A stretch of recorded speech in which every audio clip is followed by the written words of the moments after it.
The New World Order, November 2018. Saudi Arabia's Crown Prince is US intelligence's prime suspect for ordering the murder of a Saudi journalist. President Putin is fresh from a clash with Ukrainian ships. It looked like that might have prompted President Trump to cancel a planned meeting with the Russian leader. President Trump is still fighting off investigations into possible collusion with Russia in the presidential election. Bustling Buenos Aires has fallen silent for the G20. Please leave town, everyone was told. A new cast of autocrats is running the world. They're meeting here, and they've fallen out badly over trade. We've worked hard on this agreement. It's been long and hard. We've taken a lot of barbs and a little abuse, and we got there. It's great for all of our countries. President Trump did sign the North American Trade Pact with Mexico and Canada here, but America and Canada are not at peace over trade. Xi Jinping, President of China. And the trade war that could engulf us all between the United States and China could, here this weekend, escalate, calm down, or muddle on. No one can be sure. A leader like Theresa May, who warned Britain it could be on the verge of chaos and uncertainty just before flying out here, might have expected to be centre stage. Only the EU Council President, though, seems to have Brexit on his mind. If this deal is rejected in the Commons, we are left with, as was already stressed a few weeks ago by Prime Minister May, an alternative. No deal or no Brexit at all. I want to reassure you that the EU is prepared for every scenario. Tonight, Theresa May is saying she'll be robust in her criticism of the Saudi Crown Prince in a one-on-one meeting. Is this a glimpse of President Macron's diplomatic style, suggesting the Crown Prince brings in independent outside forces to investigate the murder of the Saudi journalist? Because I told you it was more protected for you. Frictions over sanctions, conflicts, crimes, and above all, trade dominate this gathering.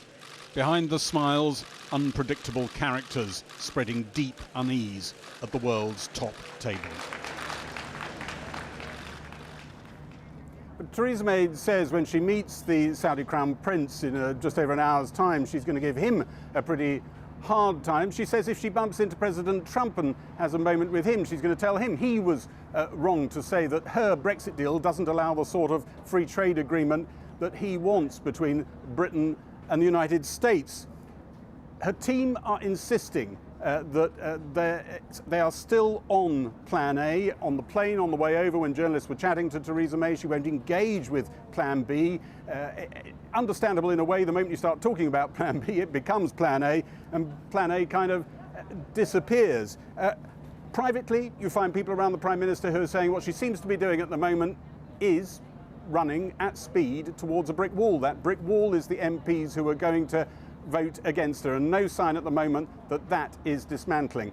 Well, a little bit earlier at the ambassador's residence, I caught up with the Prime Minister, and I started by asking her, with the Bank of England report, with what she was saying about chaos and uncertainty, did she think that people in the country were scared? As is often the case, she chose to answer a slightly different question.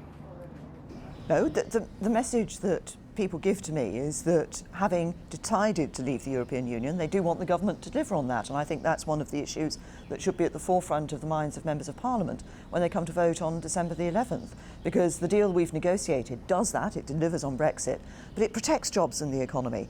You referenced the analysis that has come out this week. What that analysis shows is that the best deal for protecting jobs, for protecting the economy, for honouring that honours the referendum, but also enables us to take the opportunities that will open up to us post-Brexit outside the EU, is the deal that I've negotiated with the EU. It's the deal that's on the table. What are you wanting those people you're talking to do? Do you want them to write to the MPs, email them, march on them?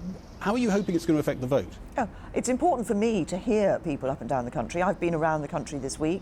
I've been particularly hearing from different sectors, from farmers, from employers, about the importance of that good trade relationship with Europe, but also opening up those trade relationships around the rest of the world as well. And I think it's important for all of us in the House of Commons, when we come to that vote, to recognise what the impact of this vote is. It's a historic moment. Well, I want to We've ask... put a plan on the table. The Labour Party has no alternative. Well, I want to ask you about that. If Labour MPs who are wavering, maybe, privately, quietly wavering, whether to support you or not, are watching this, what's your message to them? Well, my message to all MPs is that when we come to the vote, I think we need to remember two key things. First of all, the importance of delivering on the Brexit vote for the British people. But secondly, on doing that in a way that protects people's jobs and livelihoods, protects our security and protects our United Kingdom.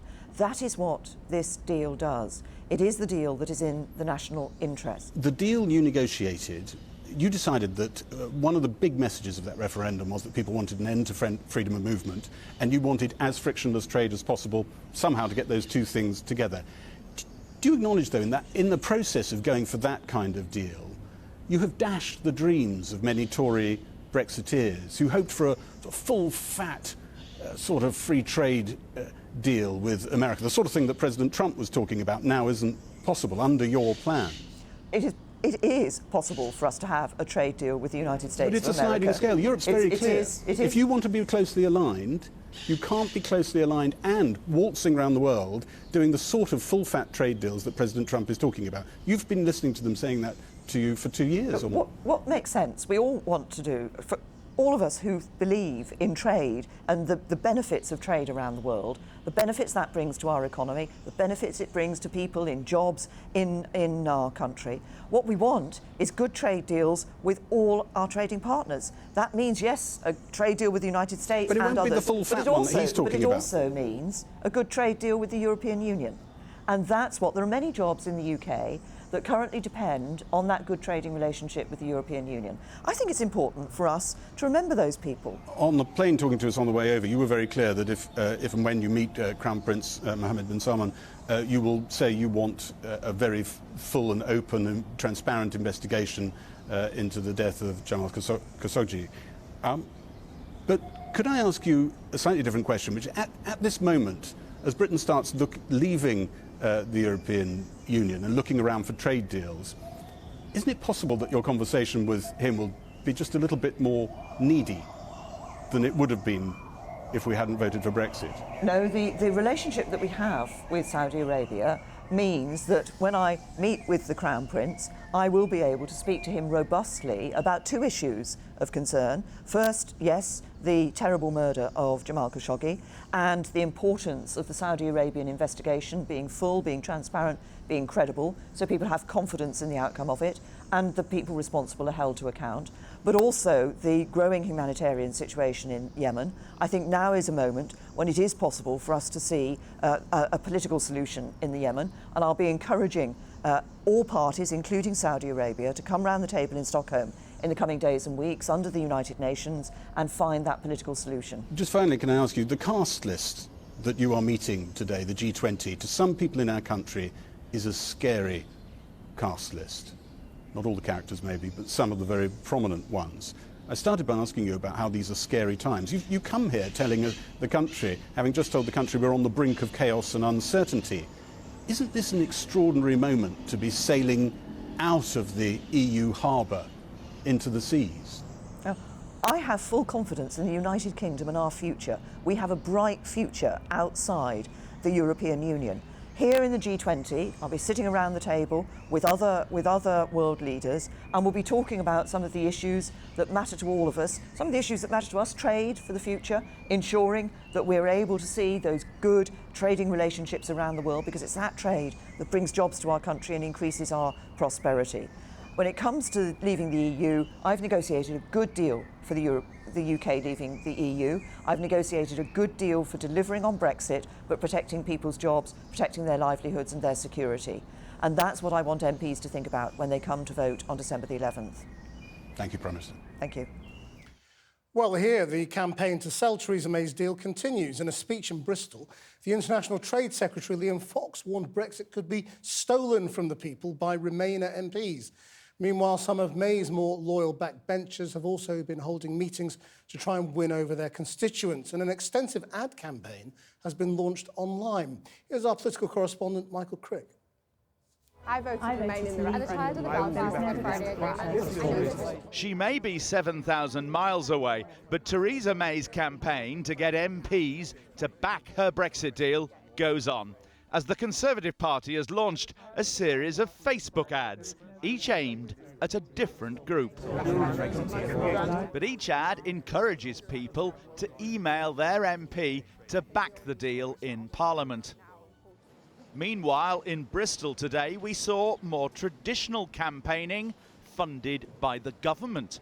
2/3 of the exports each year from Avonmouth go to non-EU countries, and the Trade Secretary, Brexiteer Liam Fox, says Theresa May's deal prepares Britain for a world beyond Brexit. The withdrawal agreement and the political declaration will not please everyone, that's for sure. And we've had some tough choices to make, choices which many in Parliament on both sides of the House are yet to face up to. But Fox's speech was savaged by Suella Braverman, who quit this month as a Brexit minister. Fox's talk of a global future was meaningless, she said, because the withdrawal agreement will deter states from doing trade deals with Britain. Dr. Fox, you were always one of the strongest and earliest of the Brexiteers. Boris Johnson resigned, Dominic Raab resigned, David Davis resigned, Esther McVey resigned. Isn't the biggest deal that you've done is to sell out your fellow Brexiteers? Fine, I'm not surprised at the question. No, I think that those that you mention, they made their own decisions, but they no longer have a seat at the cabinet table for the crucial discussions that will come in the near future. And I want to make sure, above all else, that we actually leave the European Union on the 29th of March. The worst thing that could happen is that in a parliament which has a majority of Remainers, is that Brexit gets stolen from the people of the United Kingdom. They made their decision in a referendum. They deserve to have it honoured. In Sussex last night, one of the many public meetings on the issue right now. Tory MP Hugh Merriman explaining the Brexit deal to his constituents in Bexhill and Battle, which voted strongly to leave.